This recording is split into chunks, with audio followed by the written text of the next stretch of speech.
أعوذ بالله من الشيطان الرجيم. بسم الله الرحمن الرحيم. ياسين والقرآن الحكيم إنك لمن المرسلين على صراط مستقيم. تنزيل العزيز الرحيم لتنذر قوما ما أنذر آباهم فهم غافلون. لقد حق القول على أكثرهم فهم لا يؤمنون. إنا جعلنا في أعناقهم أغلالا فهي إلى الأذقان فهم مقمحون. وجعلنا من بين أيديهم سدا ومن خلفهم سدا فأغشيناهم فهم لا يبصرون. وسواء عليهم أنذرتهم أم لم تنذرهم لا يؤمنون. إنما تنذر من اتبع الذكر وخشي الرحمن بالغيب فبشره بمغفرة وأجر كريم. إنا نحن نحيي الموتى ونكتب ما قدموا وآثارهم وكل شيء أحصيناه في إمام مبين. واضرب لهم مثلا أصحاب القرية إذ جاء المرسلون إذ أرسلنا إليهم اثنين فكذبوهما فعززنا بثالث فقالوا إنا إليكم مرسلون. قالوا ما أنتم إلا بشر مثلنا وما أنزل الرحمن من شيء إن أنتم إلا تكذبون. قالوا ربنا يعلم إنا إليكم لمرسلون وما علينا إلا البلاغ المبين.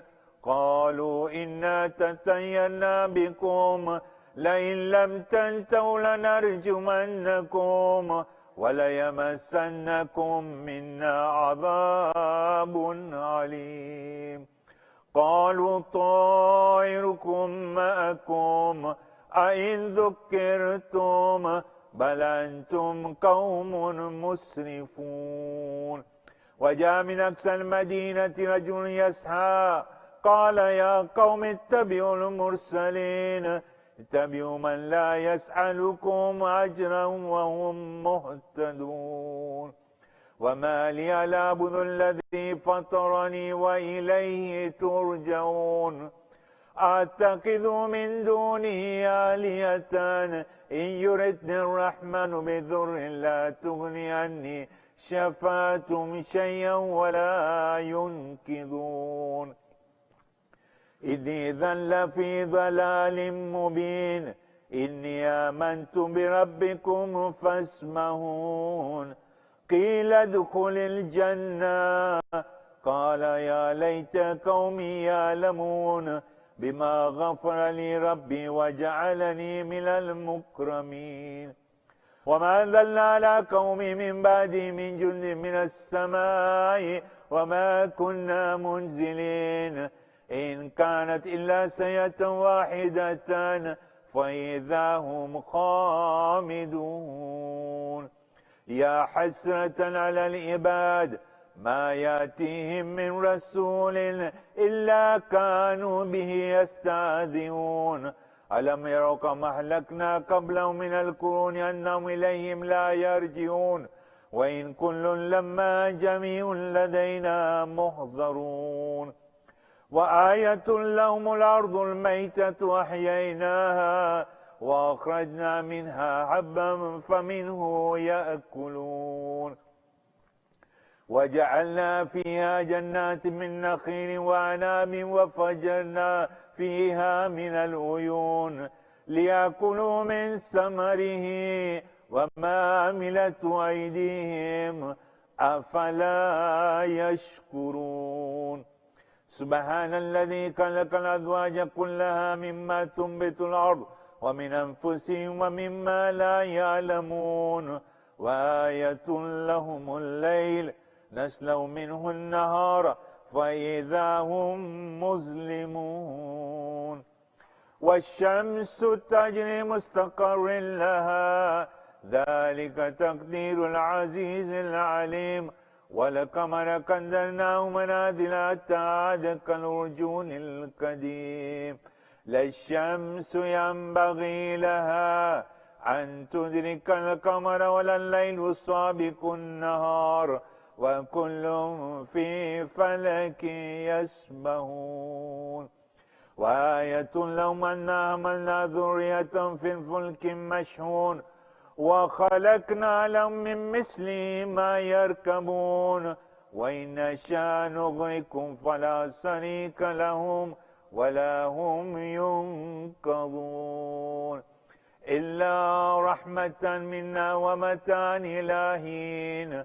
وإذا قيل لهم اتقوا ما بين أيديكم وما خلفكم لعلكم ترحمون وما تأتيهم من آية من آيات ربهم إلا كانوا عنها معرضين وإذا قيل لهم انفقوا مما رزقكم الله قال الذين كفروا للذين آمنوا أنطعم من لو يشاء الله أطعمه إن أنتم إلا في ضلال مبين ويقولون متى هذا الوعد إن كنتم صادقين ما ينظرون إلا صيحة واحدة تأخذهم وهم يخصمون فلا يستطيعون توصية ولا إلى أهلهم يرجعون ونفخ في الصور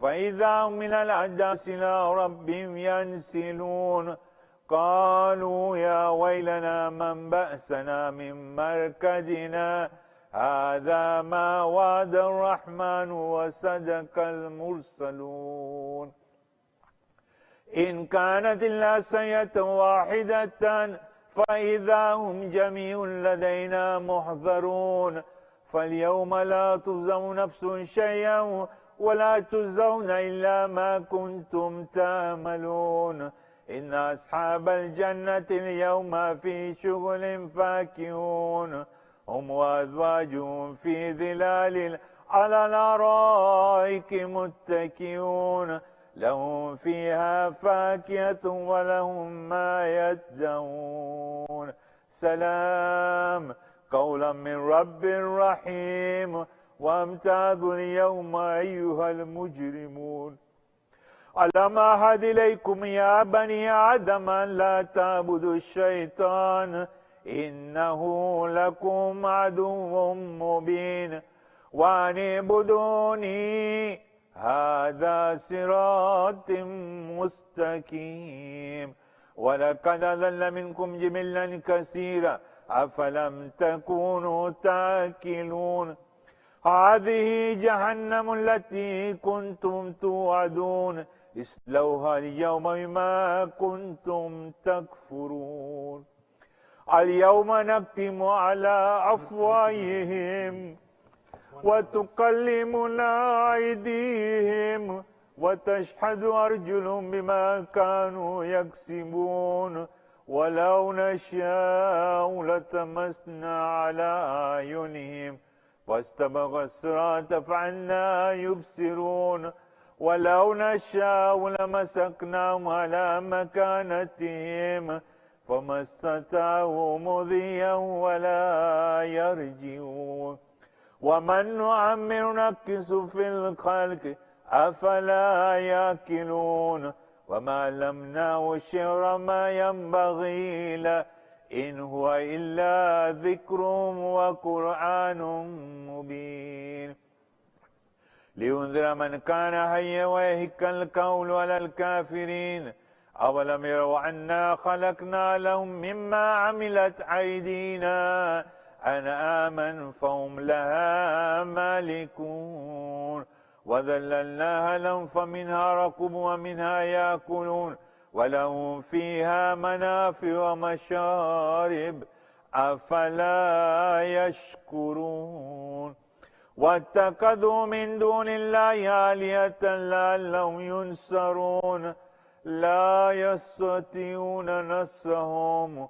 وهم لهم جند محضرون فلا يحزنك قولهم إنا نعلم ما يسرون وما يعلنون أولم يرى الإنسان أنا خلقناه من نطفة فإذا هو خصيم مبين وضرب لنا مثلا ونسي خلقه قال من يحيي العظام وهي رميم قل يحيي الذي أنشأ أول مرة وهو بكل خلق عليم الذي جعل لكم من الشجر أخضر نارا فإذا أنتم منه توقدون أوليس الذي خلق السماوات والأرض بقادر على أن يخلق مثلهم بلى وهو الخلاق العليم إنما أمره إذا أراد شيئا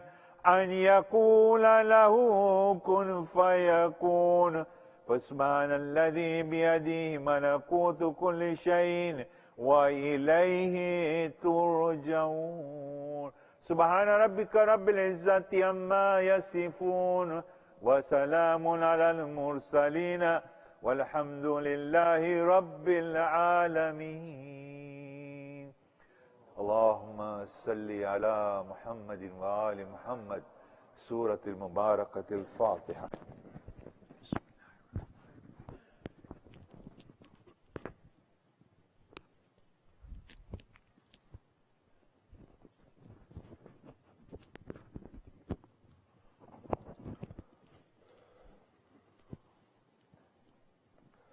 محمد وآل محمد صلوات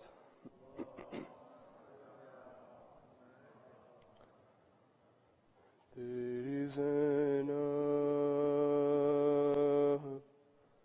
لٹ رہی ہے اے عزیزوں تم کہاں ہو سوئے کوفہ جا رہی ہے اے عزیزوں تم کہاں ہو میرے ہاشم کے جوانوں ظلم سے ہم کو بچائے نوک نزاع سج چکی ہے بیویوں کی وہ ردائیں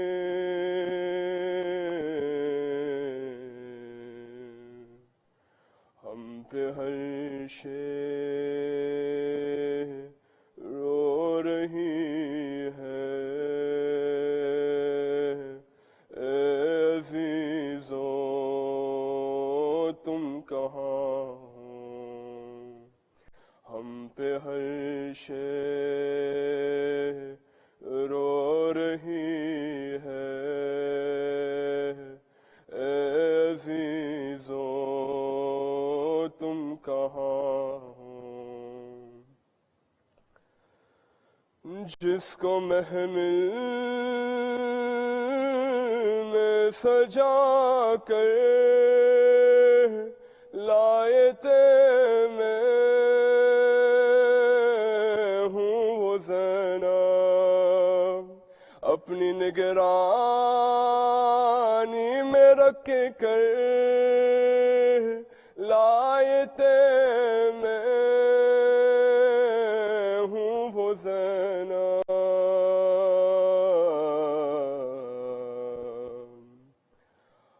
آج تنہا ہو گئی ہے اے عزیزوں تم کہاں ہو آج تنہا ہو گئی ہے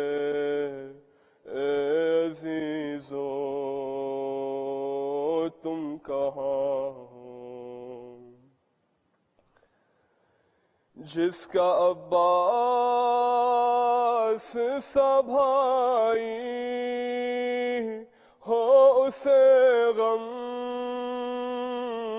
کیوں رلائے؟ میری امیدوں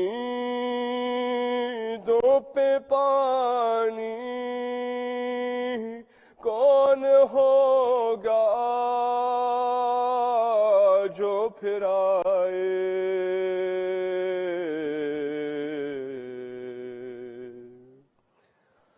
اب قیامت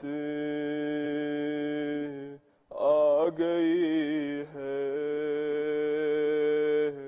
اے عزیزو تم کہاں ہو؟ اب قیامت آ گئی ہے، اے عزیزو تم کہاں ہو؟ بے کجاواں اونٹوں پہ ہے آل طٰہٰ و حسینہ، ہاتھ بندے قید ہو کر جا رہے ہیں واہ غریبا۔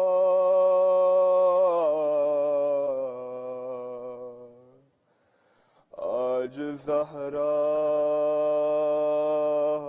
رو رہی ہے، اے عزیزو تم کہاں ہو؟ آج زہرا رو رہی ہے، اے عزیزو تم کہاں ہو؟ میرے بابا میرے بابا شمر مجھ کو ہے دراتا، سوئے مقتل روکے دیتی ہے صدا میری سکینہ۔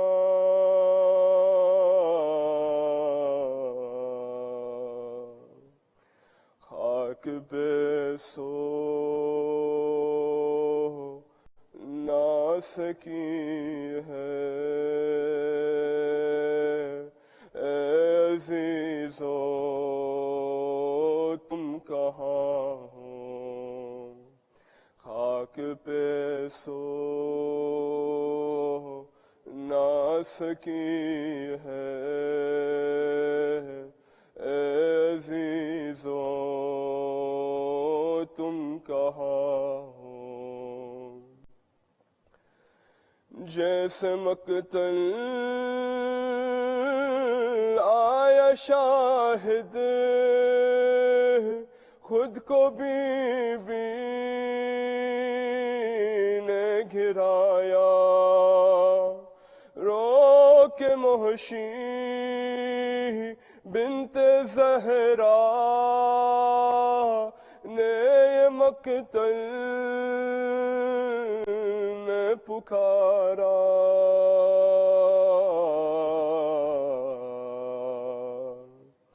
تیری زینب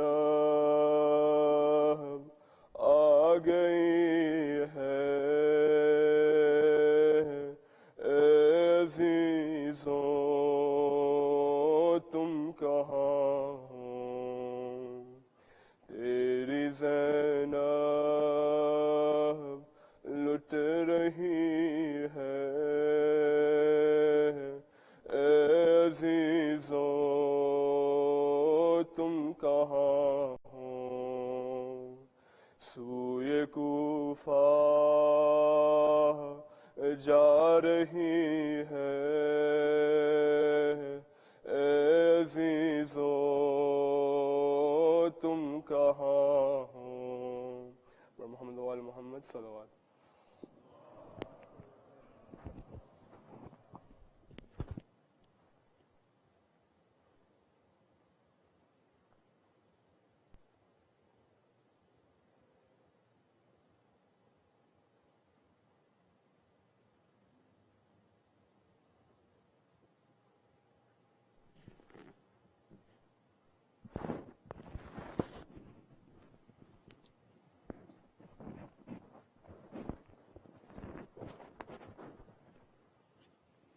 ایک باواز قرآن صلوات پڑھتی ہے. اللہم صلی علی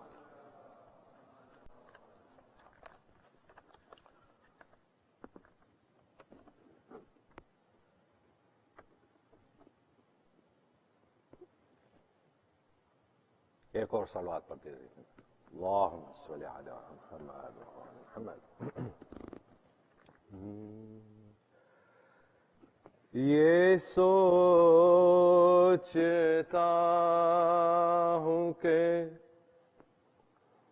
عابد کا حال کیا ہوگا.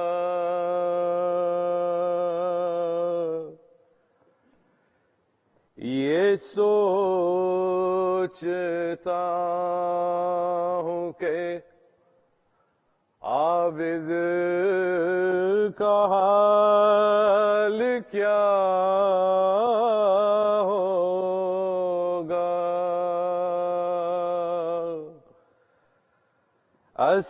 اسیر ہو کہ وہ جب شام میں گیا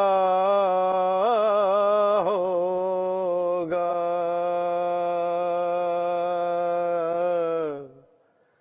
یہ سوچتا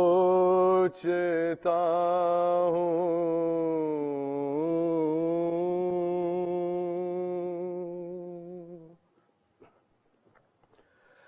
سنا ہے شام میں جاتے ہی خون رونے لگا.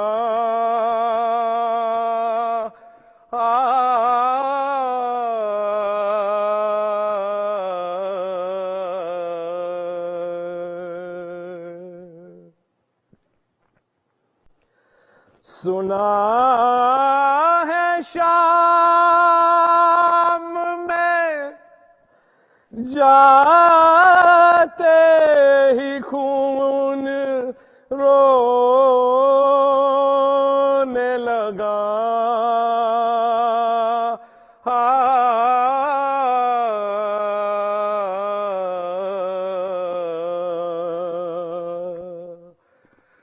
نہ جانے شمر نے اس وقت کیا کہا ہوگا. نہ جانے شمر نے اس وقت کیا کہا ہوگا.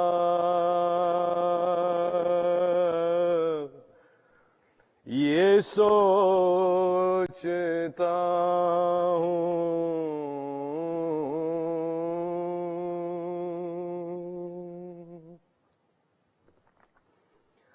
گلے کے توق نے عابد کو کیا جھکانا تھا.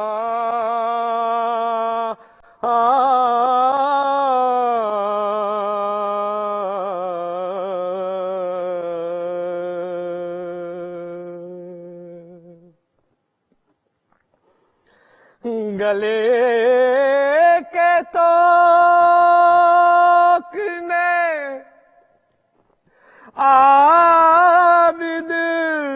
کیا جھکانا تھا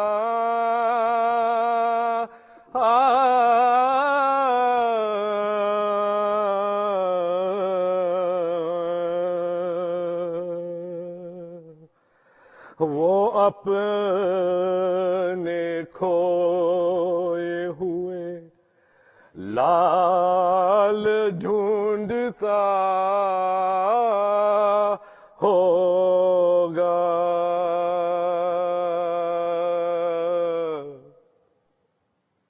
وہ اپنے کھوئے ہوئے لال ڈھونڈتا ہوگا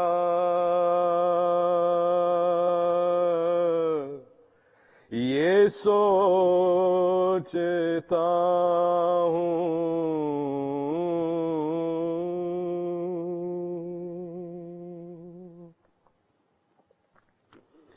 وہ یاد کرتا تو ہوگا وطن کی شاہی کو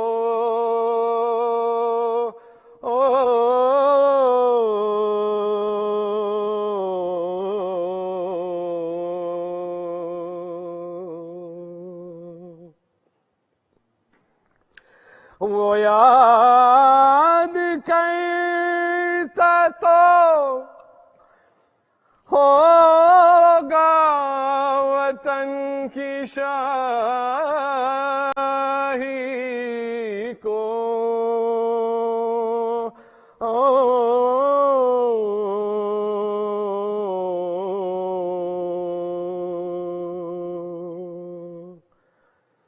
بہن کو دفن جو پردیس میں کیا ہوگا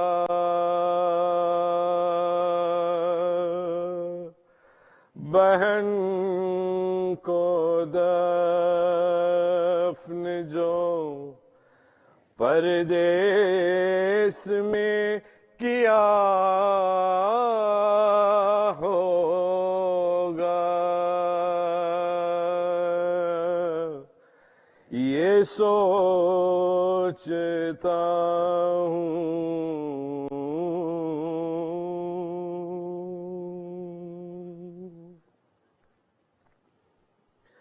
وہ ظلم دیکھے ہے سجاد نے حسین کے بعد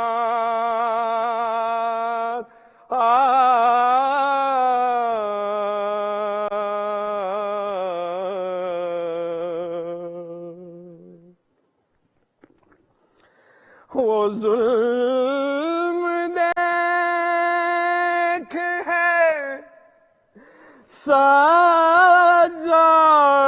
نے حسین کے بعد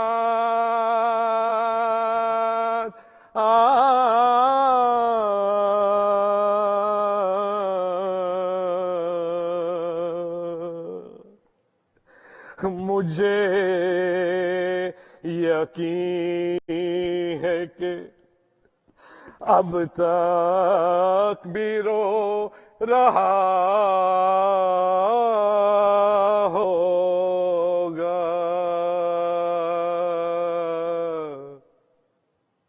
مجھے یقین ہے کہ اب تک بھی رو رہا ہوگا یہ سوچتا ہوں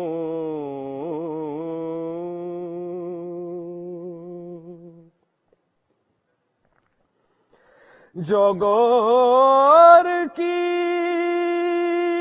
تو عابد بشر نہیں لگتا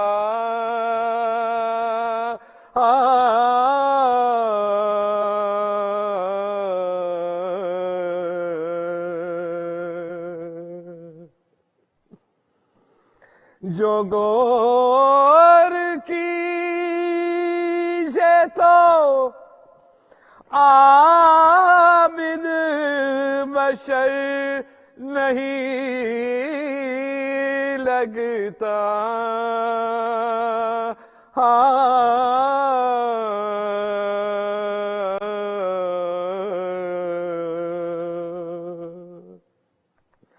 میرے خیال میں دکھ درد کا خدا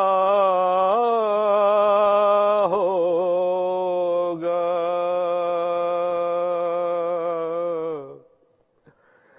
میرے خیال میں دکھ درد کا خدا ہوگا یہ سوچتا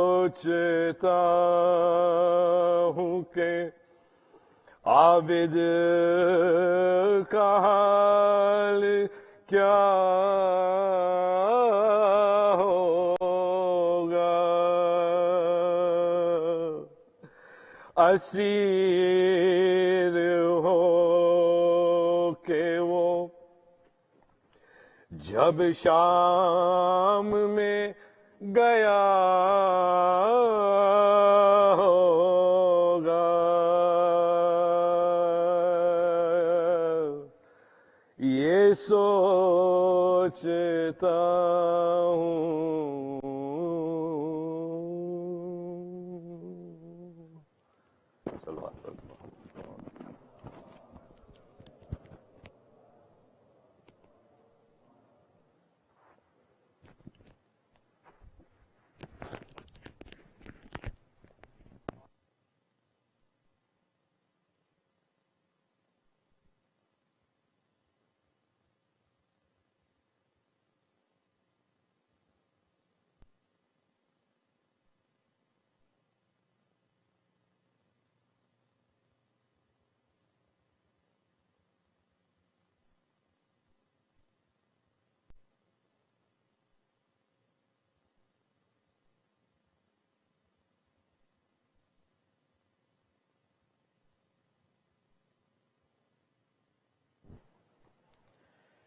Sayyid Shabbir Kirmani, respected elders, brothers and sisters, Assalamu alaikum wa rahmatullahi wa barakatuh. Surah Al-Fatiha is requested for the Salih Thawab of Marhumeen listed on the screen and for all Marhumeen, Al-Fatiha.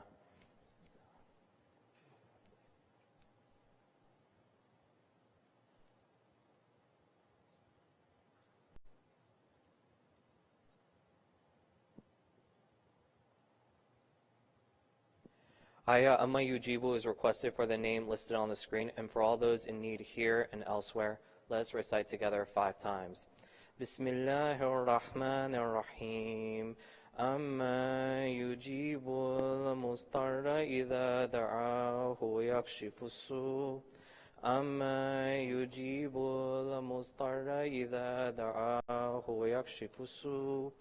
أما يجيب المضطر إذا دعاه ويكشف السوء أما يجيب المضطر إذا دعاه ويكشف السوء أما يجيب المضطر إذا دعاه ويكشف السوء صلوات.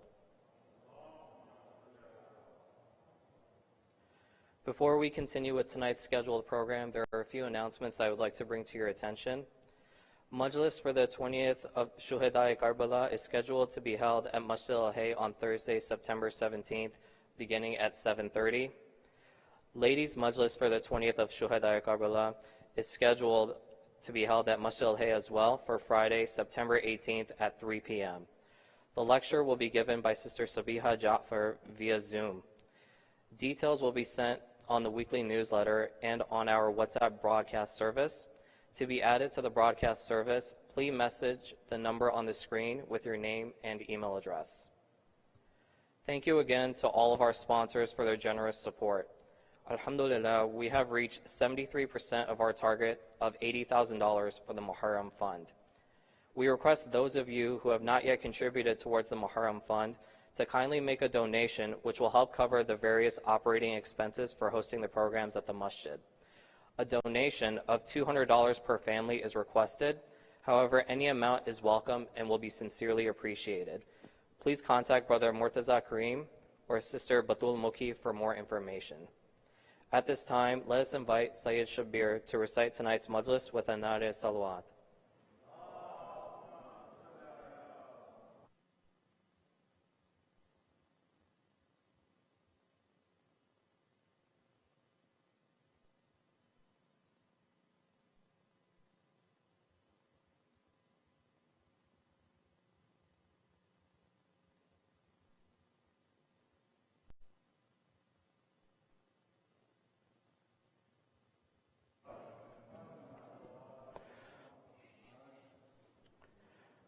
رحم الله من قرأ سورة المباركة الفاتحة. بسم الله الرحمن الرحيم. الحمد لله رب العالمين الرحمن الرحيم مالك يوم الدين إياك نعبد وإياك نستعين اهدنا الصراط المستقيم صراط الذين أنعمت عليهم غير المغضوب عليهم ولا الضالين. بسم الله الرحمن الرحيم.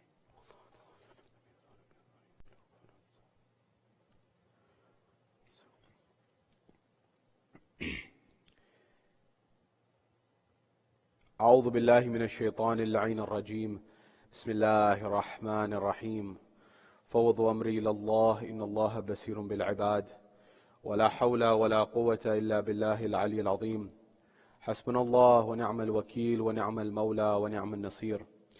والصلاة والسلام وتحية والإكرام على الرسول المسدد المصطفى الأمجد المحمود الأحمد الذي سمي في السماء بأحمد وفي الأرض بأبي القاسم محمد. اللهم صل على وعلى أهل بيت الطيبين الطاهرين المعصومين المظلومين المنتجبين الذين أذهب الله عنهم الرجس وطهرهم تطهيرا. اللهم صل على محمد. وقل رب اشرح لي صدري ويسر لي أمري واحلل عقدة من لساني يفقه قولي. أما بعد، قال الله تبارك وتعالى في كتاب الكريم: بسم الله الرحمن الرحيم. وعباد الرحمن الذين يمشون على الأرض حونا وإذا خاطبهم الجاهلون قالوا سلاما. صدق الله العلي العظيم. زينوا مجالسكم بالصلوات على محمد وآل محمد. اللهم صل على محمد. صل على. My respected elders, brothers and sisters in Iman, Salamun alaikum jami'an wa rahmatullahi wa barakatuh. Question: how do you change isolation into solitude? Keep this question in the back of your mind, inshallah, we'll return to it. Imagine a world where you go down the street and there's no one there. Imagine a world where you go to the mall and there's no one there. Imagine a world where you go to the movie theater and there's no one there. Imagine a world where you go to a place of business and there's no one there. Imagine a world where you go and you take out some money from your pocket in the form of cash and you extend it to the cashier or the recipient on the other side, and they are reluctant to take it. In fact, they are hesitant if they will take it at all. This is not an imaginary world. This is not a fairy tale world. This is in fact the world in which we exist today. And that last example that I gave is particularly interesting because the world we live in, it seems that everything has been turned upside down. That a world that was chasing after cash no longer accepts cash. A world where everything seemed to be going relatively smoothly, everything is turned upside down. And further than this, we live in a world where people are trying to get answers to big questions of life. You see, there's a phenomenon, especially in Western societies and modern societies, I should say, whether it's in the East or the West, whether it's Korea or whether it's Japan or whether it's London or whether it's New York, or whether it's Florida. And at some point in time, a human being is hit with something called a midlife crisis. What is this midlife crisis? And how does it affect each and every one of us here, particularly those living in the modern world? That is this idea that hits on a human being that at the age of roughly 40 or 50, a human being begins to realize, I'm going to die. And when that reality sets in of mortality, you begin to wonder, what did I do with my life? And what am I doing with my life? That creates a crisis in the human heart and mind. A crisis that I'm not going to be here forever. And I better do something that's true to myself, that's true to my family, that's true to my community, and something that's not just about me, but something that's greater than me, something that's bigger than me. You see, we live in a world where things have been changed in such a way that one may argue it's two forms of the greatest level of torture that we know. When America was established, there was an environment where there was a right to what is called a speedy trial in law. Why did they give someone a right to a speedy trial? That if you're on the hook in the courts, you have the right to a speedy trial. That is, they will not keep you in court for tens and tens of years like some other parts of the world. God help you if you get caught in a case in some other parts of the world. It'll go on and on and on forever. But here they said, no, you need to have a sutra. Right? Why? Because the uncertainty can become unbearable. It's a form of torture in and of itself. That you don't know what your future holds. We'll solve this quick. Number one, this was uncertainty. Number two, the issue came forward of the matter of how do you give a prisoner the worst form of punishment in jail and prison? At least in the Western system, at least in the modern system, at least in the United States. You give them something called solitary confinement. Solitary confinement is when you put a prisoner into a dungeon alone, a prison alone, by themselves for a long period of time. In fact, many ethicists have said this is a form of torture. This is a form of the worst torture you can do on a human being. And in fact, it leads to insanity in many cases. It seems like in our world we are in both uncertainty and isolation under one roof. And it's led to an environment of a pressure cooker. You know the pressure cooker? It eventually bursts at some point in time if you don't remove the pressure. And many people are suffering from this. When we come to the life of Imam Sajjad alayhi salam, this is one person who we are here to commemorate. What lessons can we learn from this Imam to apply in our lives today in this modern world? Because you'll notice if you study his life can teach us lessons for our world that are not so different. You see, Nietzsche, one of the great philosophers of the modern world, who lived roughly 200 years ago, or 150 years ago, who said the very famous saying, God is dead. You know, some of these philosophers, whether it's Marx or Nietzsche, they've built the modern world we live in. But people don't realize that if you study their lives that they went through, sometimes they had very difficult lives. And the way they took out their frustration on the world was to become who they became. Nietzsche had a very difficult life. He lost loved ones. He lost family. That led him to declare that God is dead. How is it that this person is saying that? You look at Marx, similar, he had a difficult life. For example, you look at other people, such as the likes of Christopher Hitchens, one of the biggest atheists who died of the 20th century. If you just look in a little bit of the biography of a person's life, you begin to realize what led them to become who they became. His mother died a very tragic death, and he blamed that on religion. Because they believed that God asked them to do that because they were part of a religious cult. So all his frustration he took out on the modern world, saying that God doesn't exist. But who are these Ahlul Bayt? That Sayyida Zainab, when she is asked by Yazid, what did you see? Trying to allege, God took your brother, God took your children, God took your family on the plains of Karbala. And she looks right back at him and she says, Ma ra'aytu illa jamila. I saw nothing but beauty. What beauty is she talking about? What was the mindset of Sayyidah Zainab? That when she saw all those difficulties, she didn't turn away from God. No, she ran closer to God, metaphorically speaking. And what is it about our modern world that when we face difficulty, when we face adversity, we run away from God. We blame God. We say God's the reason for this. When you look at the life of Imam Sajjad alayhi salatu wasalam, Imam Sajjad himself was that person who he devoted himself to more and more ibadah after Karbala. If anyone had the right to blame Allah, if anyone had an excuse to, I should say, we would give the excuse to Imam Sajjad. We would give the excuse to Sayyidah Zainab. We would give this excuse to Ahlul Bayt. But, no. In the brief moments that we have together, I want to cover a few things. I want to cover an alarming study that's going on in our society that I want to share with you that can tell us what's going on in our world.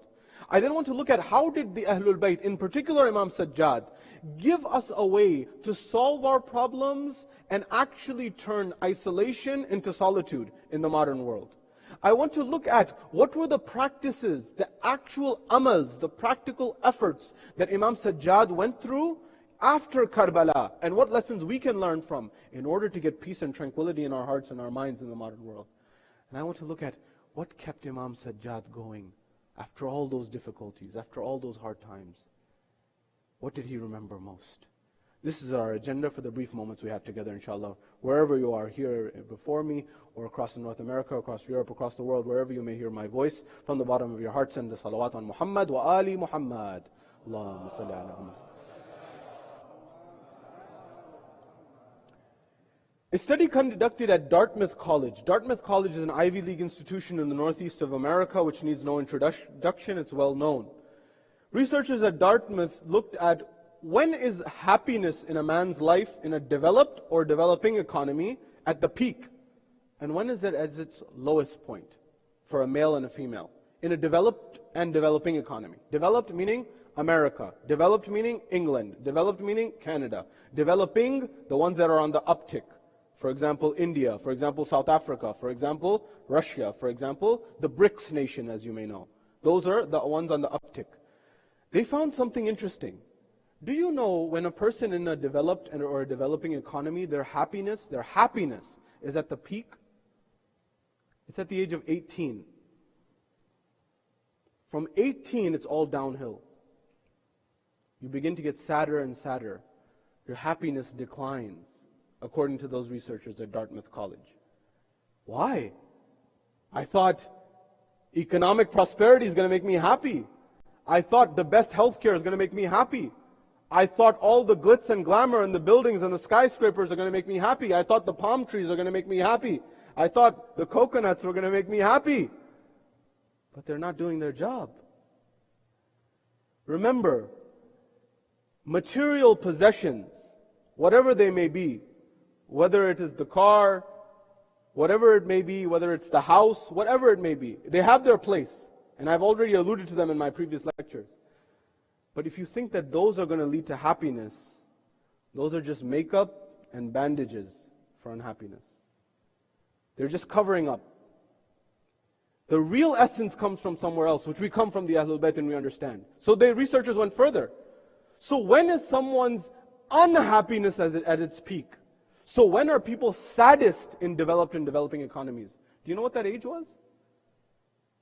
It's an alarming thing. From the age of 18 to 20 through 30, your happiness declines. 30 to 40, it declines even further. The rate at which Americans and developed economy members in the developed world versus the developing world, in the developed world, at the age of 47, you're at the peak of your unhappiness. And at the age of 48, in developing economies, you're at the peak of your unhappiness. Do you know what age you come back to your 18 level? It's like a U. 18, peak, then goes down. Do you know what age you have to come back to get back to your 18-year-old happiness? 65, if you make it to that age. The question that comes here is, why are people so unhappy from 18 to 65? What's going on? What are we missing? What's going on in the modern world where people are suffering? You see, at the age of 47 and 48, it's the peak of what's called the midlife crisis. They called it the midlife crisis because it happened roughly around the middle of your life. But now in our modern world, we have something called a quarter life crisis. When you are a quarter of the way through your life, you begin to reflect, what am I doing with my life? And now, with COVID, we are all in a COVID life crisis. Because mortality is not very far from any of us. We're just one breath away from it. Metaphorically and literally speaking. It's become so real. How many of us have lost a loved one? How many of us have lost a dear one? How many of us have lost someone? By the way, we live in optimistic times in some front. I'm not here to demoralize anyone. We live in the time of the greatest prosperity, a time where there's actually some hope of someone breaking through the economic enslavement that we had throughout previous generations.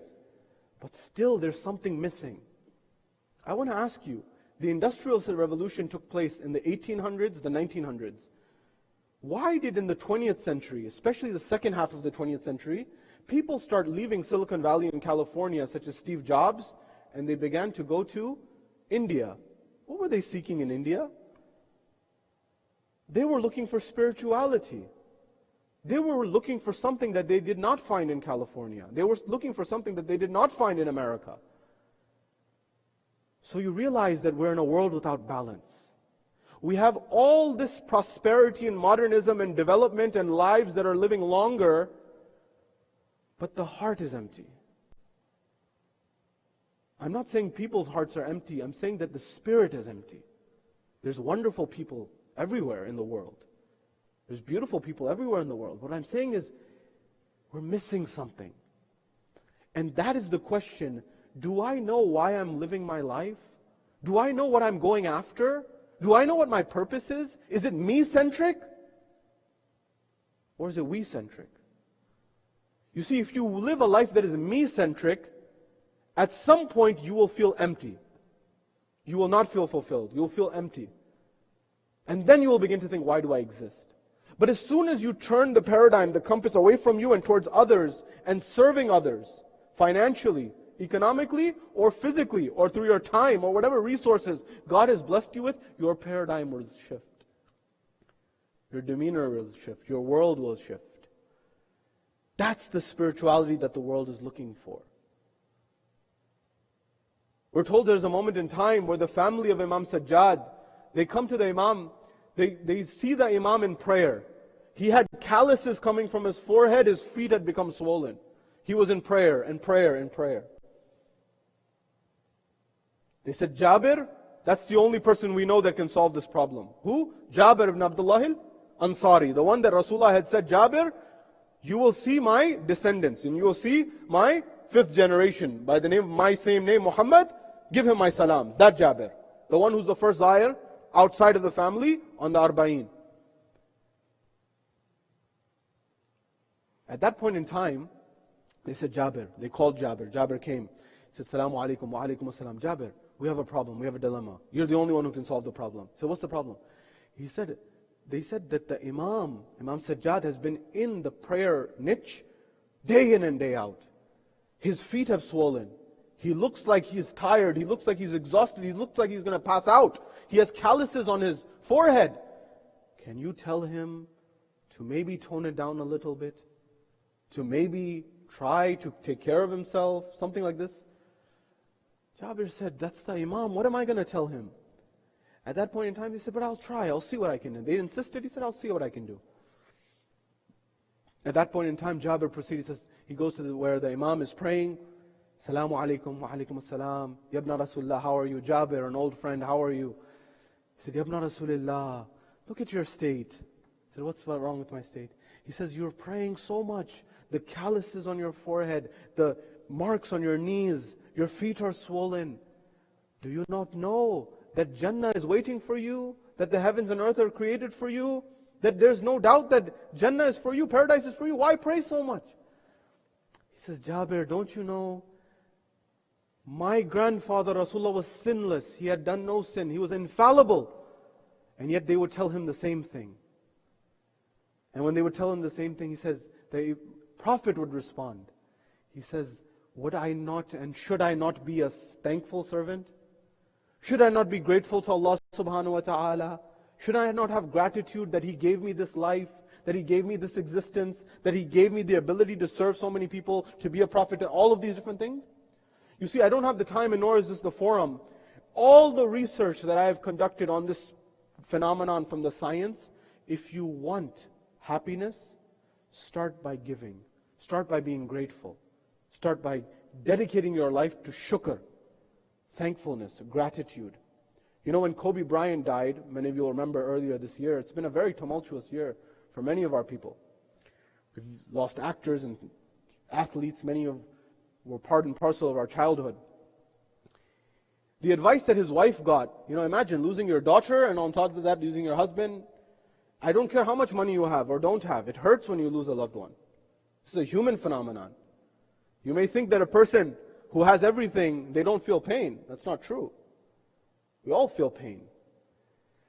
So what advice can you give someone who's lost everything in a moment? Well, the advice that she got was the same advice that Sheryl Sandberg, the COO at Facebook, got when she lost her husband at a young age. And that advice was gratitude. This advice came from Adam Grant.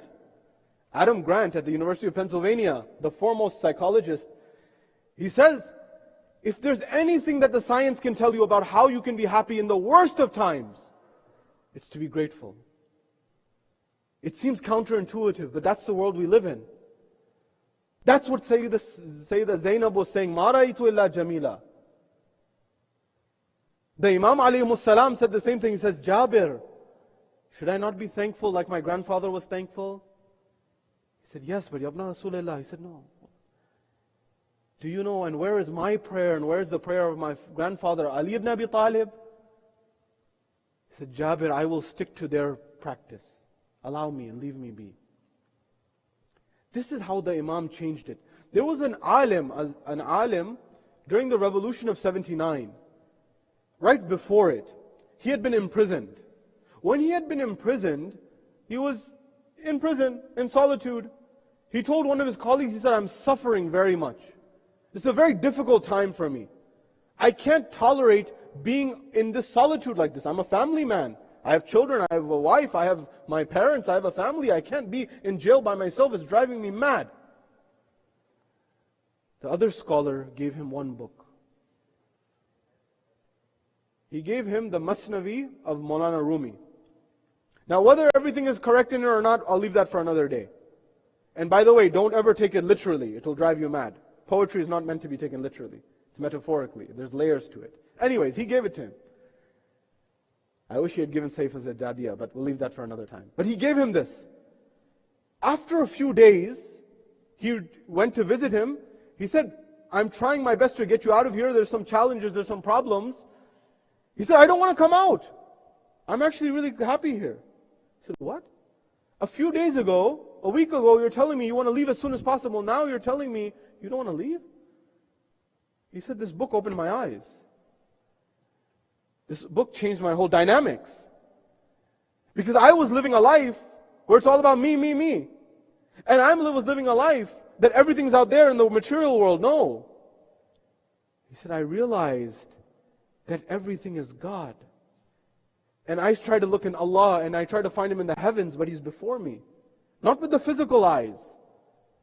But Allah in the Quran Himself is saying, I'm closer to you than your jugular vein. Sometimes you have to close your eyes so you can see with another eye, not the physical eye.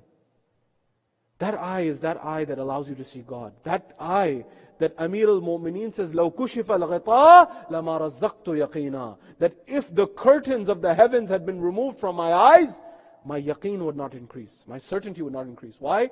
Because I'm already at the peak of certainty. I'm already at the peak. Allahumma salli ala Muhammad. I'm already at the peak of certainty. You see, you and I are in a similar boat. That same isolation that we feel can become solitude when we have khalwa with Allah subhanahu wa ta'ala. When I have that connection with Allah subhanahu wa ta'ala, that's the connection that Imam Al-Kazim had in the prison.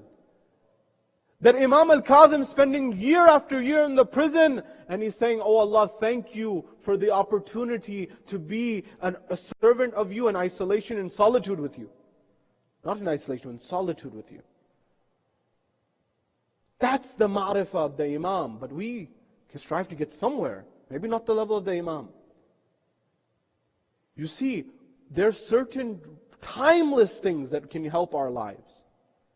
One is gratitude, one is service. Serving others will bring you happiness in your own life. We're told that Imam alayhi salam, Imam Sajjad, in the middle of the night on a cold rainy night, a companion of his sees him. He says, Ya Ibn Rasulullah, where are you going in the middle of the night? On this cold rainy night. He says, I'm going to travel. He says, okay, very well.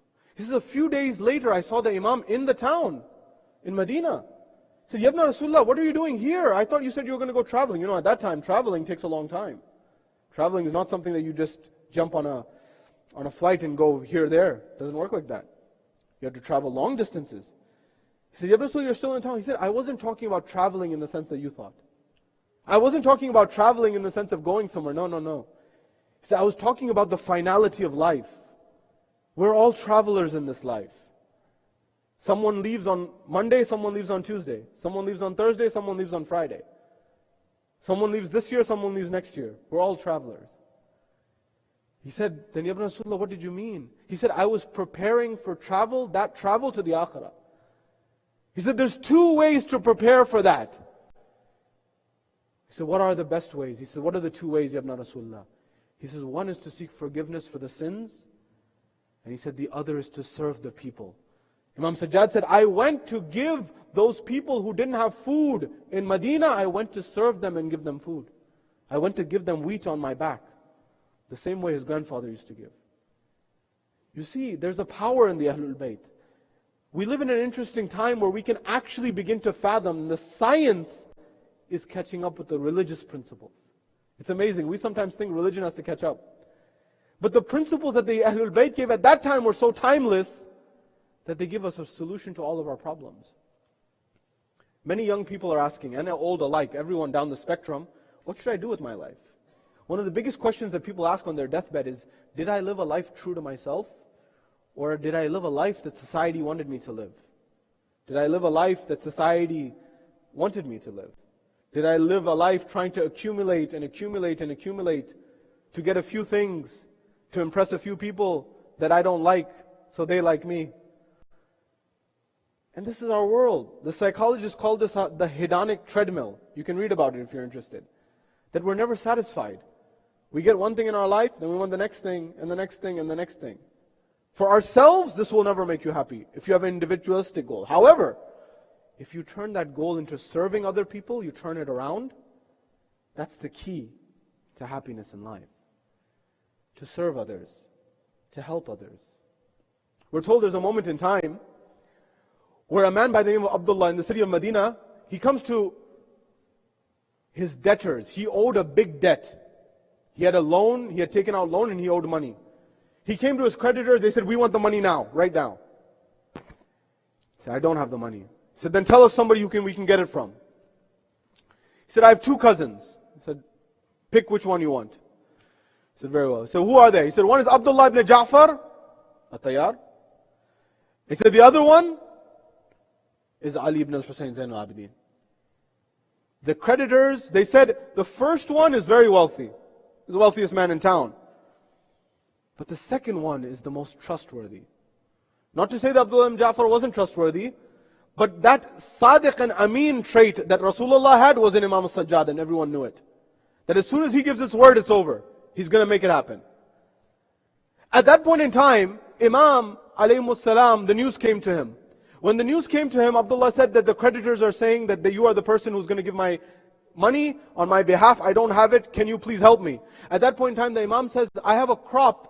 When I harvest the crop, then I can help you, inshallah. But you gave your word, I will protect on your behalf. He didn't have the income at that time. He didn't have the crops at that time. But Allah subhanahu wa ta'ala gave him the crops to be able to deliver it to that man. And he delivered it. I didn't understand this riwayah until I met a brother from our community. And I understood this. He's a member of our community. Allah has blessed him tremendously, and he does a lot of work. We're talking 10 figures is his net worth. And he committed to give 8 figures every month in charity. This was in the heart of the financial collapse. 2007, 2009, we all remember that time. He had made a promise to give 8 figures in charity that month. Every month, he promised it. This is my promise. But his shortfall in his business that year was also 8 figures, more than the amount that he had said in charity. So he says, look, I know this firsthand. He says at that point in time, this amount, I could theoretically ask for it back from you in charity because you've not spent it, and I could spend that towards my wages that I earn, I need for my company, to help the company survive. He said, but I'm not going to do that. I've promised that in charity, and I'm going to keep it in charity. So Allah will provide. See, imagine, your company's on the line that you spent decades. Someone would say, if anyone had a right at that time, he had the right to say that, maybe this cash cow will not survive this crisis. He said, no, I trust Allah. He said a few days later, he had a property, and the whole market was down, he had a property in a particular location. I'm trying not to give too much details. But I want to show the sincerity of people. Rich or poor, doesn't matter. Sincerity, ikhlas is with Allah subhanahu wa ta'ala. We don't know. We don't know what's in people's hearts. We can become very quick to judge. He had a property, and the person who had sold it to him came to him and said, I don't care how much you ask, I need this property back. So he gave him a blank check. He said, I'm not interested in selling it. He said, name your price. They kept negotiating. Whatever ended up happening was, he gave what made up for his shortfall on his wages, for his salary for his employees, and the charity, and then some. But you see, that wouldn't happen unless you have the trust in Allah subhanahu wa ta'ala. Unless and until Allah knows what He's doing. And Allah knows the game. We see one dimension, we see 2 dimensions. Allah sees infinite dimensions. He's giving the person who has everything. That person who has everything in this world may very well end up in Jannah. You and I may not realize it. I've told you this, the lives of the Ahlul Bayt, if you look at the lives of the Imams, many of them were very affluent. They had a lot of income. Imam Ali is one example. In the 25 years we say he had nothing. No, at the end of his life he was very affluent, but he used that money to spend it on people. You see, don't get fooled. Don't get duped. No matter where you are on the economic ladder, Allah, you have the ability to make a connection to Allah subhanahu wa ta'ala. By choosing what you do. At your deathbed, this is what Jeff Bezos, the wealthiest man in the world, at Amazon, every decision he makes, he says, I use regret mitigation. Regret mitigation meaning what? I want to reduce the amount of regret I have on my deathbed. So I look at myself at age 80 and I look back. I do all of those things that if I am on my deathbed, I will not have regret on that deathbed. He may not know it this way, but this is a very Islamic concept. Muraqaba, muhasaba, in the world of the mystics and the world of the urafa, this is exactly what it's about. Looking at yourself and analyzing yourself. Believe me, with my hand on my heart, on your deathbed you will not ask, I wish I had bought a nicer car. You won't ask that. I wish I bought, for example, a slightly bigger house. I remember I met an entrepreneur from our community, I won't say where. Allah had given him, alhamdulillah, too much. His house was average. I said, alhamdulillah. He said, there's people in our community who have way bigger houses than I have. 10 times bigger. He says, why this then, for you? He said, because I don't want a house. I want a home. What? I don't want a house. I want a home. I want a place where I see my kids. I want to see a place where I see my wife. I want to see a place where I see my parents. What am I going to do with a house that on one corner, my son is on one corner, my daughter is on the other corner, my wife's upstairs, I'm downstairs. We're not even seeing each other. Especially in the modern world, the hustle and bustle of the modern world. And I can't tell you how many places I've been that people feel this way. Create a home. The poet says, Mere Khuda, mujhe itna motabar kar de. Mere Khuda, mujhe itna motabar kar de. Main jis makan mein rehta hu, usko ghar kar de. This idea that you may have a huge house, make that a home. This is what the Ahlul Bayt alayhimus salam were about. Imam Sajjad alayhimus salam, a beautiful narration that we're told. Look at the tawakkul. Look at the trust in Allah subhanahu wa ta'ala. There's a moment in time, a man comes to the Imam. He says, Yabna Rasulullah, I'm 400 dirhams in debt. I need help. This is all post Karbala. I'm in debt. I need tremendous help. I need your help. I can't tolerate the burden anymore. He says, I don't have anything in the house. I apologize. Forgive me. But he began to cry so much. The Imam did. He said, Yabna Rasulullah, why are you crying? And you saw Karbala, you saw Kufa, you saw Sham. You're crying? He said, this is not such a big deal that someone should cry this much for. He said, no, I'm not crying that. I'm not crying about that. He says, I'm crying because Allah sent you. You asked me, you asked your brother for something, and I'm not able to help you. I'm not able to help you in your time of need. That's why I'm crying.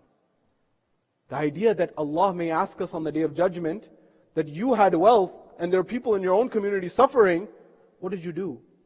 Did you help them? Did you assist them? Did you create a trust? Did you create an investment vehicle to help people to start up so that money recirculates, for example, in the community, to build people up? The same way the Imams did. You know, the Imams would give 500 dirham, 1,000 dirham as a loan, and they would tell, when you can afford it, pay it back, so we give it to someone else. That's how the Imams operated. They were very practical. He says, I'm crying because you asked me for something, and you asked for help, and I can't help you. He said, Ibn Rasulullah, don't worry, it's okay. You know, he went back, and the people began to do gossip, ghiba. They began to backbite. You know what they began to say? They said, these Imams, they say they control the heavens and the earth. They are divinely appointed. One of his Shia wanted 400 dirhams, needed a 400 dirham help. He couldn't help him. These are not right. These are not real Imams. He went back. He said, Yabna Rasulullah, the fact that you couldn't help me didn't hurt me. The fact that you couldn't help me didn't hurt me. You know what hurt me? What hurt me was the fact that people are talking about you like this. Imam became silent. He told his servant, go into the kitchen and bring 2 hard loaves of barley bread. He said, go bring those 2 hard loaves. Those were for the iftar of the Imam. The Imam used to fast. When they brought the 2 loaves of bread, they brought them back. The Imam took them and he gave them to the man. He said, these will give you barakah.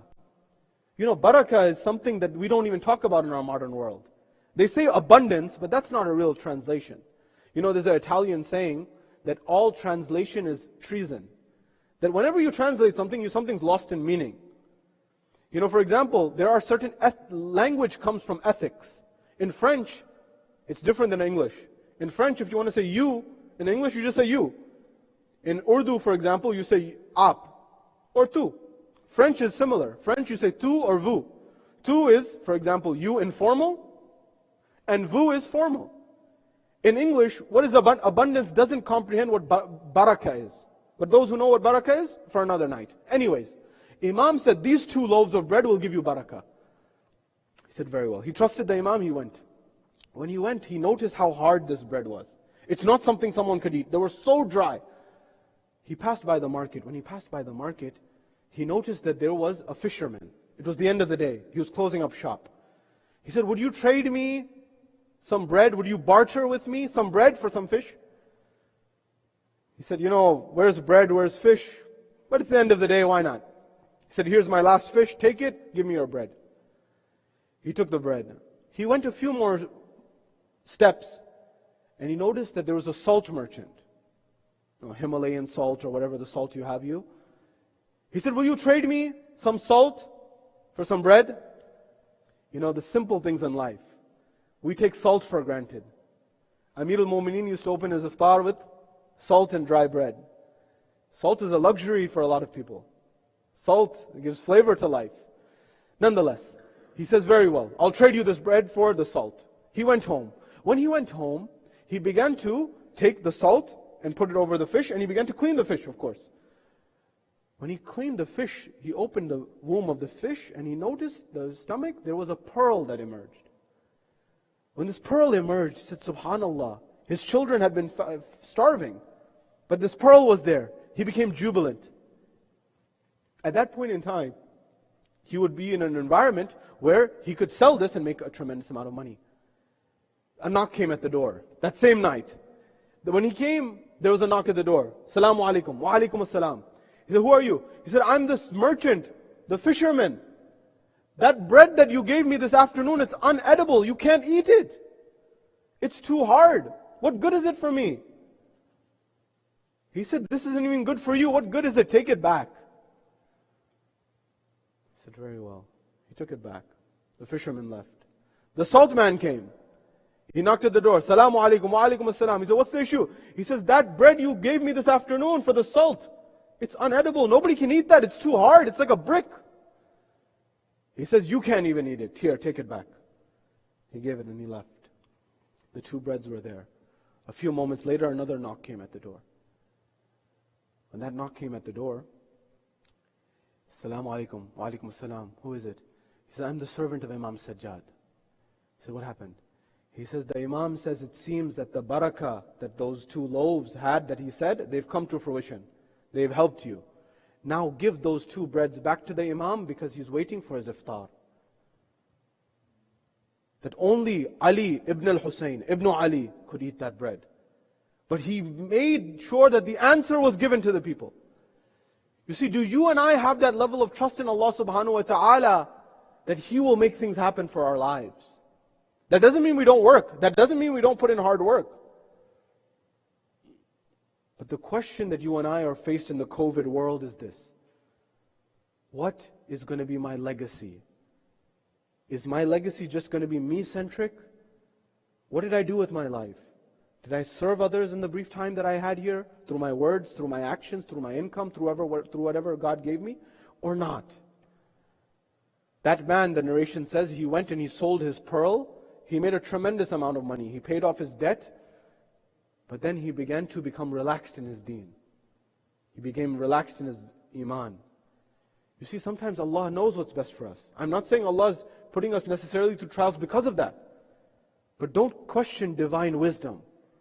Have trust and ma'rifah of Allah. And that's when we will understand the power of the Imam, the certainty of the Imam, the life that the Imam lives. And it is a great honor to commemorate this Imam. You know, the poets, we have sometimes said, this is a bimar Imam, a lachar Imam, an Imam who is sick, who is ill, who couldn't do anything. And I remember and I commemorate, and I'm honored to remind you of the verses of the poet, that never call this Imam bimar, the sick one, or never call him the one who's lachar. Yes, for example, he was ill, but at the same time, he was not someone who had no way to go about it. He was ultimate strength.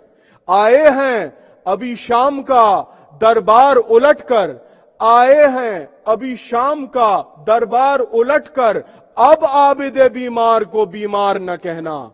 That the Imam alayhi salam, he turned the court of Sham upside down. Who are you calling? That this one he has no purpose, he has no aim? The other poet continues and he says, Baab-e azmat mein tere, ye hai dalil-e roshan, tera dushman bhi tere haq mein bayan deta hai. Baab-e azmat mein tere, ye hai dalil-e roshan, tera dushman bhi tere haq mein bayan deta hai.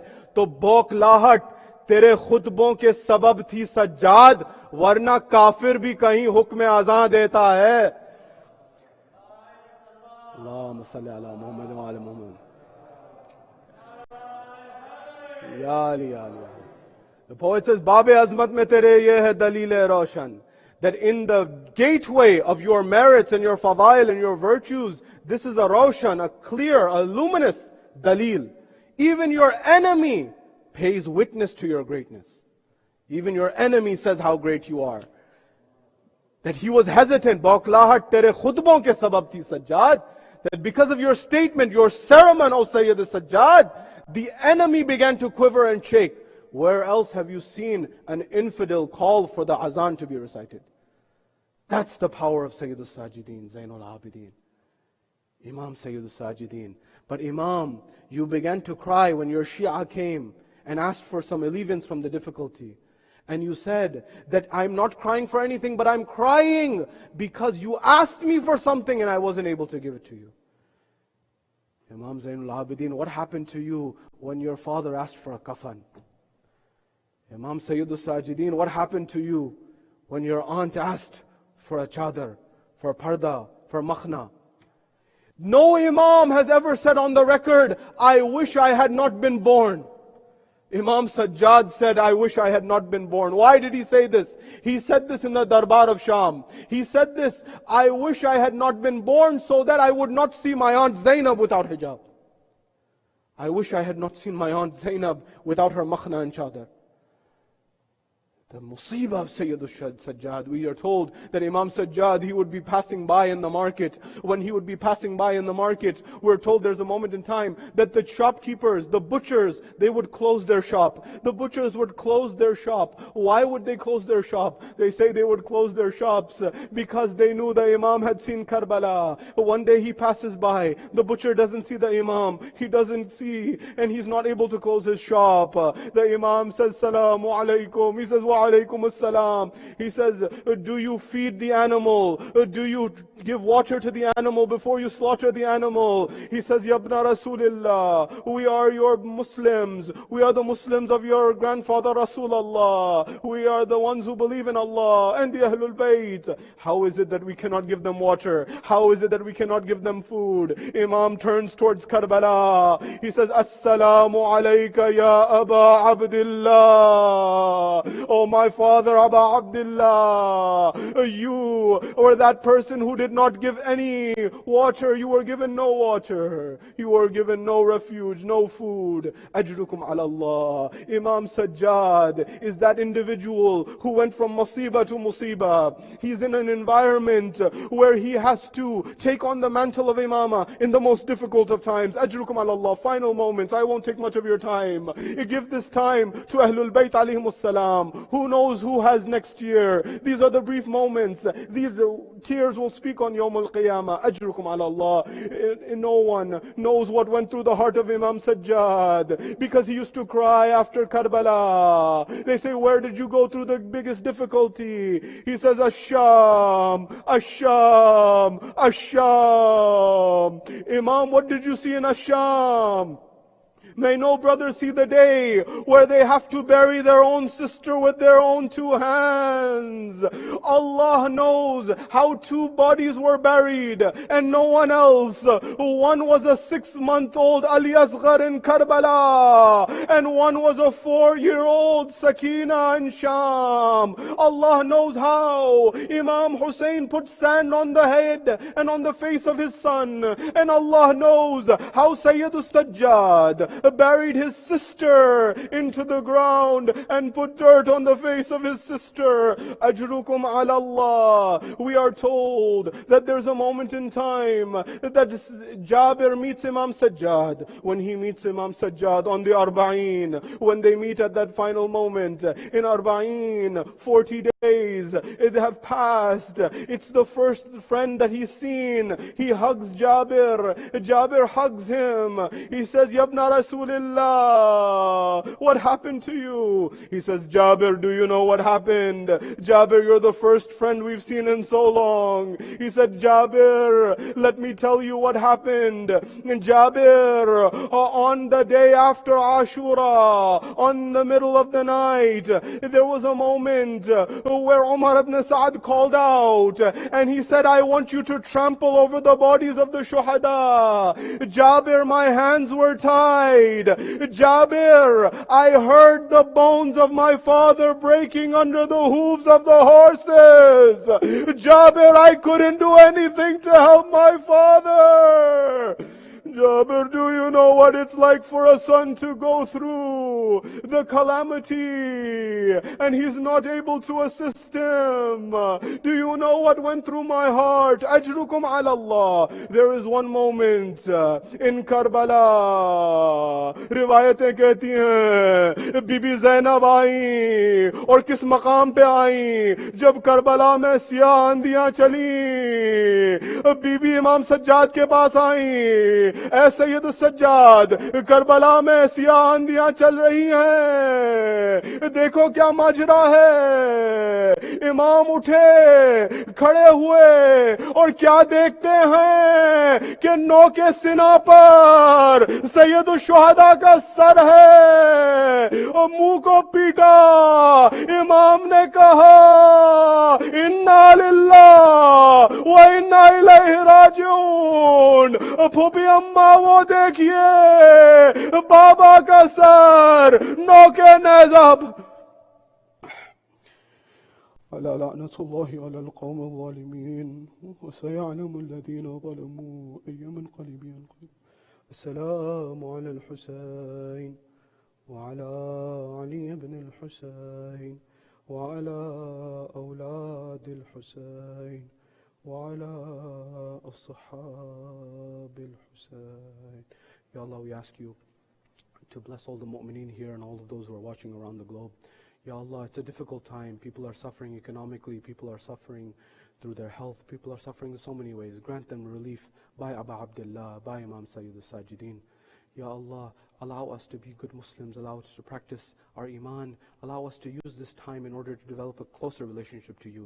The same way Imam Sajjad alayhi salam did. Allow us to be grateful. Allow us to be thankful. Hasten the reappearance of the Imam of our time and allow us to be amongst his companions when he returns. وآخر دعوانا الحمد لله رب العالمين. معتم حسين يا حسين يا حسين.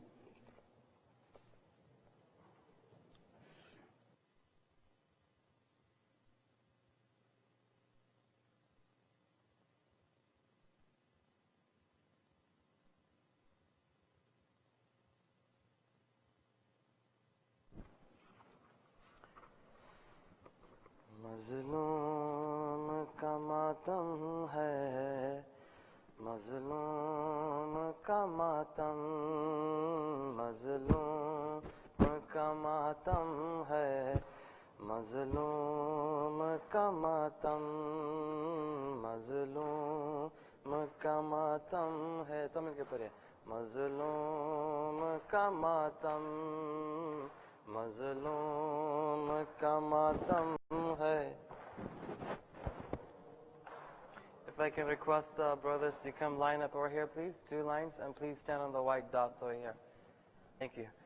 مظلوم کا ماتم ہے, مظلوم کا ماتم, مظلوم کا ماتم ہے, مظلوم کا ماتم.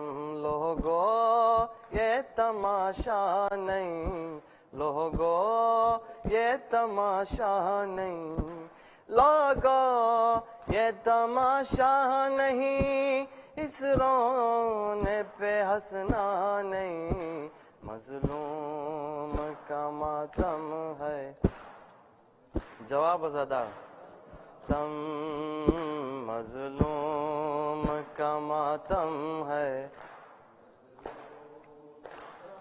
کیا ملتا ہے ماتم میں کس طرح بتائیں, مظلوم کو روتے ہیں مظلوم جہاں میں. پتھر نہیں سینے میں, پتھر نہیں سینے میں, پتھر نہیں سینے میں, دل ہے تو یہ ماتم ہے. مظلوم کا ماتم ہے, مظلوم کا ماتم.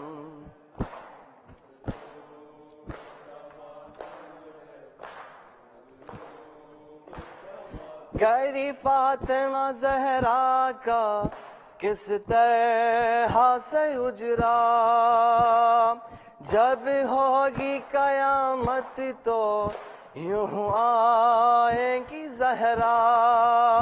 ایک ہاتھ میں 2 بازو, ایک ہاتھ میں 2 بازو, ایک ہاتھ میں 2 بازو, ایک ہاتھ میں پرچم ہے. مظلوم کا ماتم ہے, مظلوم کا ماتم, مظلوم کا ماتم ہے مظلوم کا ماتم.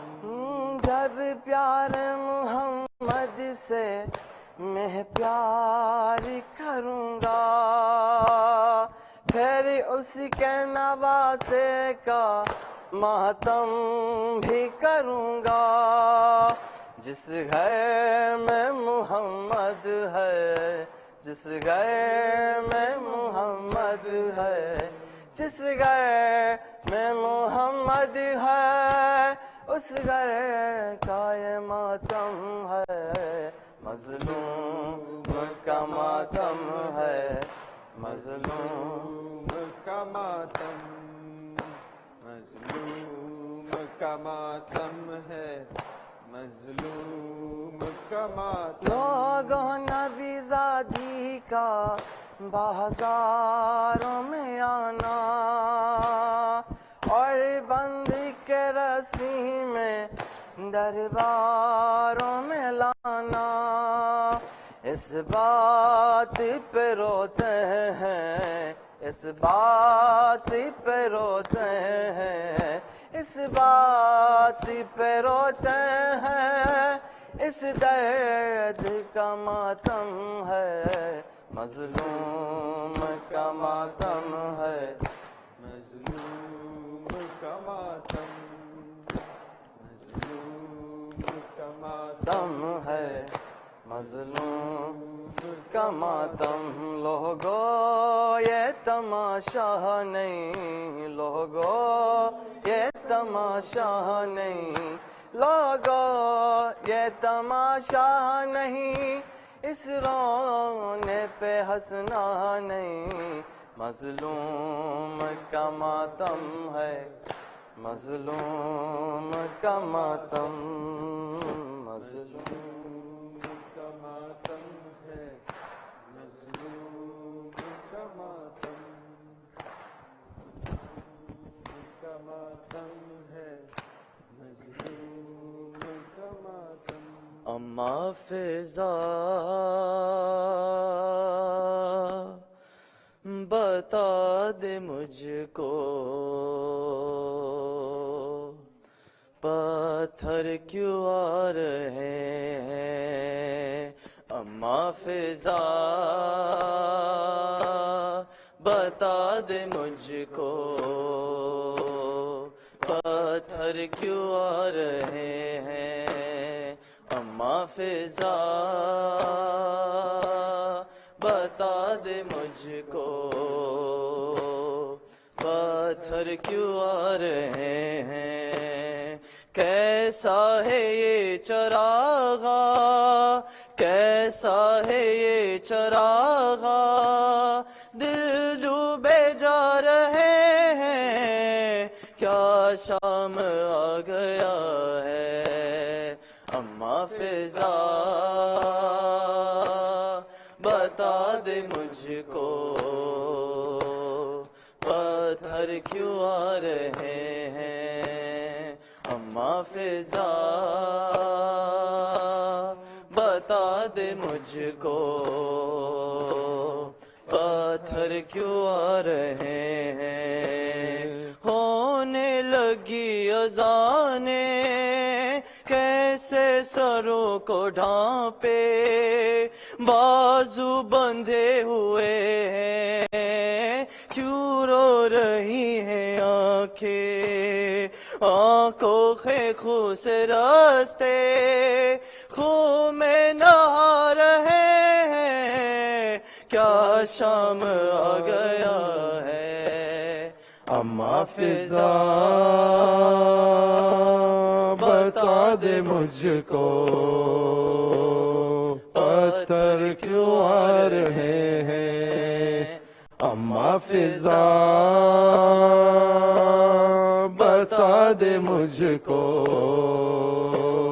پتھر کیوں آ رہے ہیں سجاد کا کلیجا صد پاش ہو رہا ہے ایک ایک زخم ان کا اس غم میں رو رہا ہے زینب کا نام لے کر آداب بلا رہے ہیں، کیا شام آ گیا ہے۔ اما فضا بتا دے مجھ کو پتھر کیوں آ رہے ہیں۔ اما فضا بتا دے مجھ کو پتھر کیوں آ رہے ہیں۔ نیزے پہ جتنے سر ہے ایک سر ہے ان میں سا، آنکھیں ہے بند اس کی اور خاک پر ہے گرتا۔ عباس کا یہ سر ہے، عباس کا یہ سر ہے، تیور بتا رہے ہیں، کیا شام آ گیا ہے۔ اما فضا بتا دے مجھ کو پتھر کیوں آ رہے ہیں۔ اما فضا بتا دے مجھ کو پتھر کیوں آ رہے ہیں۔ اتنا چلے پیدل کانٹوں پہ سارے قیدی، تھک جاتی چلتے چلتے، چلتی اگر زمیں بھی، پیروں کے آبلے بھی آنسو بہا رہے ہیں، کیا شام آ گیا ہے۔ اما فضا بتا دے مجھ کو پتھر کیوں آ رہے ہیں۔ اما فضا بتا دے مجھ کو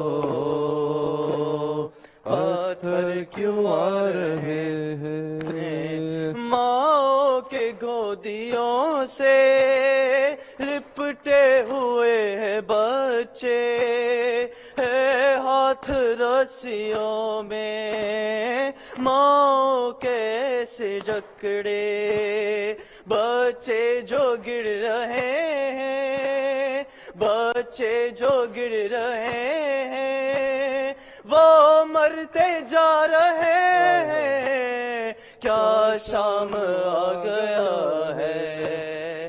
اما فضا بتا دے مجھ کو پتھر کیوں آ رہے ہیں۔ اما فضا بتا دے مجھ کو پتھر کیوں آ رہے ہیں۔ سورۃ الفاتحہ۔